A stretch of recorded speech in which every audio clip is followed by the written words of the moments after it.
Hey guys, this is Not Lammers of Invoked 101, and today I am doing a updated Speedroid deck profile. This is still Speedroid Windwitch, but now it has some new cards from it from Savage Strike. You guys can probably take a hot guess which ones they are. And I genuinely think that this deck is a bit better than what it was. Real quick before we get into the deck profile, because I'm not going to waste too much time, down in the description there's a link to our Patreon. Anything that you guys donate to us through that goes immediately back into the deck profiles and into like card sleeves, stuff like that. Just stuff for the channel to keep everything going. And then there's also a link to the Discord down there. Our general chat is open to the public, so if you guys feel like checking that out, is down there in the description as well. But without further ado, we're going to set the extra deck and the spells and traps off to the side, and we will start the deck profile. Oh, real quick, before I talk about the monsters, big shout out to our newest Patreon, Malia. You guys might recognize that name from the Breakers of Shadow opening. We do have a new Patreon, and it is them, so big shout out to Malia for backing us on Patreon. Alright, we're going to start off Speedroids with the boss monster of the deck, of course, Speedroid Red-Eyed Dice. This is like actually one of the greatest tuners in the game, in my opinion. He's insane, and it's amazing. Like, he's one of the best archetypal tuners next to like Jet Synchron. So this guy, his effect is that when he's summoned, you can target a Speedroid you control and change its level from anywhere between 1 and 6. This guy's nuts. After that, we have triple Dai Denko Duke. This guy is a level 3, and that's going to come into play a lot later. But he's a level 3 tuner, and his effect is you can banish this card from your graveyard, special summon a Speedroid tuner monster from your hand or graveyard, except Dai Denko, and it is a hard once per turn on his effect. So there is no once per turn on the dice effect. That's it for the Speedroid tuners that we play. Alongside these non-tuners, we play one copy of Speedroid Terratop. If you don't know what Terratop does, he special summons himself if you control no monsters. And then if he's normal or special summoned, you get to search a Speedroid monster. Unfortunately, still at 1. He actually recently just went back to 1 on the OCG list, which kind of gives me less hope that he's going to ever come back to 2 over here, even though the reason he got hit to 2, which was MX Saber Invoker, recently got banned a few ban lists back, but that's alright. We do play triple Speedroid Tactomberg, and you might have a hard time seeing that guy. Speedroid Tactomberg is awesome. He special summons himself if you control a wind monster, and then he has another effect where you can tribute himself and special summon a Speedroid tuner from your deck, which is pretty amazing, but you can only special summon a Speedroid Tactomberg once per turn. After that, we have our level 4 non-tuners, which is Speedroid Horsestilts. This guy's kind of like a gadget monster. His effect is when he's normal summoned, you can special summon a Speedroid monster from your hand. And then during the turn, if he's in your graveyard, except for the turn he was sent there, you can banish him and foolish any wind monster from your deck. It's pretty amazing. And then the last Speedroid that we play is 1 double yo-yo. I used to play 2 of this guy. I actually used to play 3, and then I played 2, and now I'm only playing 1 because I feel that you don't need him as much. And if you need to get him, you can get him using stuff like Speed Recovery and Horsestilts and Terratop. There's ways to get this guy. But yeah, that's it for the Speedroid monsters. So we're playing 3, 6, 9, 12, 14 Speedroids. Next up, we have the Windwitch engine, which is a triple Windwitch ice spell. This is a kind of like the new Terratop. So what it does is, if you control no monsters, you can special summon this card from your hand, and then special summon 1 Windwitch from your deck. And then her other effect is that whenever she's normal or special, she burns for 500. After that, we have 2 Windwitch Glass Belt. I actually have contemplated cutting this down to 1 because you never want to see this card. You always want to summon it off of this. So I have thought about cutting this down to 1. Some people play 2, and I kind of get it, but I'd rather not see this card and only play the 1. So I was thinking about that when I was editing this deck. Her effect is that when she's normal or special summoned, you get to add a Windwitch from your deck to your hand. And then the last Windwitch we play is double Snowbell. So a lot of decks actually only play 1 of this, but the reason we play 2 is because this is an all-wind deck. And her effect is that if you control 2 or more wind monsters and no non-wind monsters, you can special summon this card from your hand. And then its other effect is that it makes the Synchro monster synchro summoned with this card unkillable by opponent's card effect. And that's it for the Windwitch engine. So we're playing it's usually 6, so we're playing 7.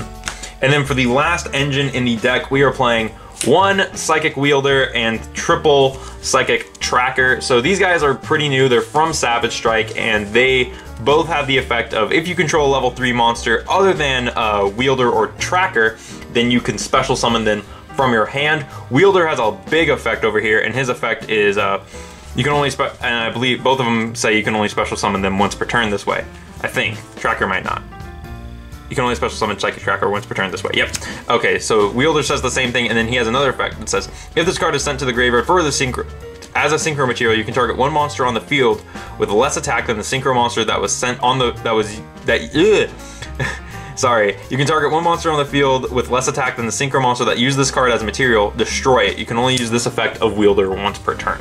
And then Psychic Tracker gives the synchro monster a bonus 600 attack. So he just kind of buffs it up a bit. But yeah, in a perfect world, I'd be running 2 Wielder and 2 Tracker. I couldn't get my hands on another Wielder, but Tracker is fine. So the reason we're running these, and they are Earth, which does conflict, and I'm pretty sure the reason they're not Wind is purely because of Speedroid, because I first saw these guys and I thought they were Wind monsters. But the main reason we're running these is for link climbing, but also this is a level 3 tuner. A lot of stuff in the deck is level 3, such as the Windwitch, Tactomberg, Die. You can turn any Speedroid level 4 into a 3 using dice. So there's a whole bunch of stuff you can do in this deck to just kind of cheese these guys out. The bad part about them is they are psychic, but that's okay because we're also playing spellcasters. So, but yeah, just a small little Savage Strike synchro engine, mostly for link climbing. All right, moving on to the spells and the traps. We are playing triple Speed Recovery, which if you don't know what this does, this is like one of the most broken Monster Reborn like cards in the game. It says target a Speedroid monster in your graveyard, special summon it, and then during your main phase, except the turn this card was sent to the graveyard, you can banish this card, add a Speedroid from your graveyard to your hand, which is pretty nuts. This can summon the high Speedroids, it can summon, it can put the high Speedroids back into your extra deck, it can do a lot of stuff, and this thing is not a once per turn on either effect. It's crazy, this thing is nuts.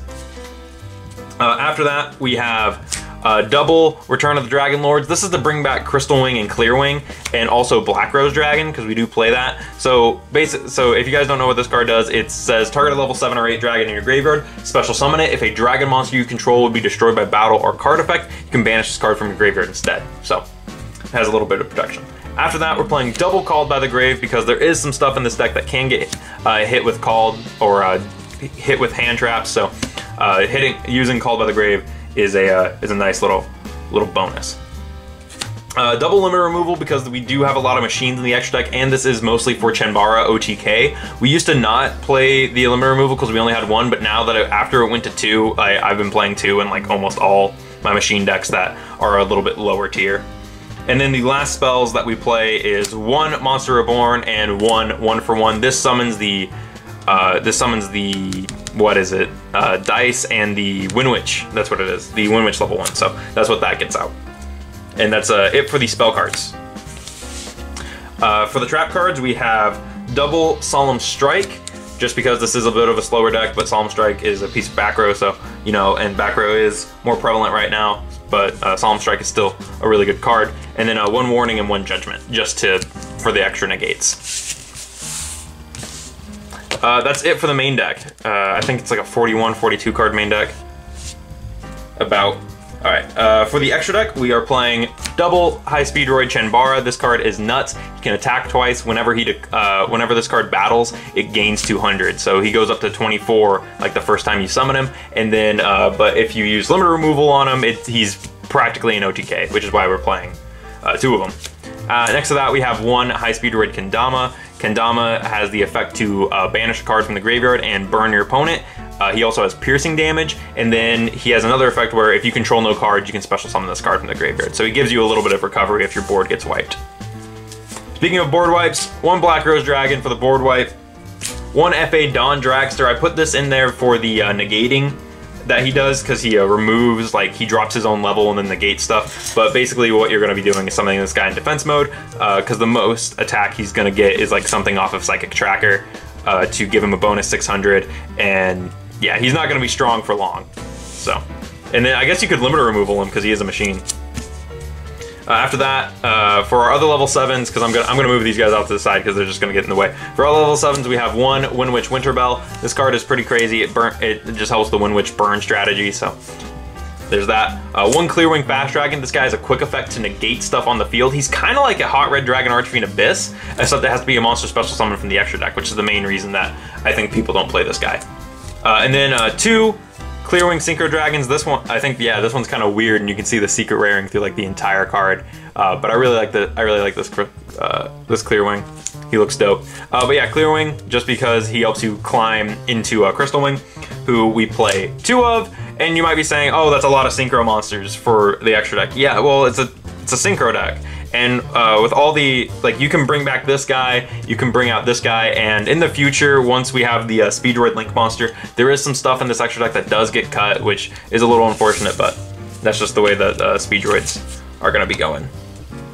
As for the Link monsters, we only play 4 Link monsters. So the first ones we're playing is double Greatfly, because it's the Wind Link monster. There's no real Synchro Link monster right now. I mean, yes, there is there is Cleefort Genius, but I don't like playing him, so we just play the Wind one. And then we also play Reproductus and Summon Sorceress, which if you don't know what Reproductus is, what he does is he can change the types of a monster. So basically what you do is you summon Reproductus and then a monster underneath him.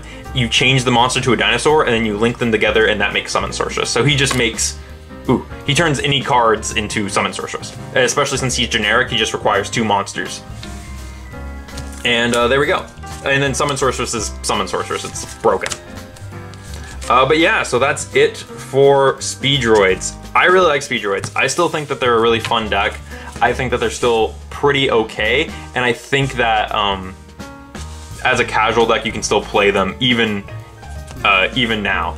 I definitely do wish that we would get Marble Machine and whatnot. Kite Drake is supposed to be coming out pretty soon. I think he's already out in the OCG because he's like a manga promo, but hopefully we'll get the other Speedroid stuff that we're missing, such as the Link monster and the and Marble Machine and Battles of Legend. I think that would be a perfect place to put the Speedroid stuff.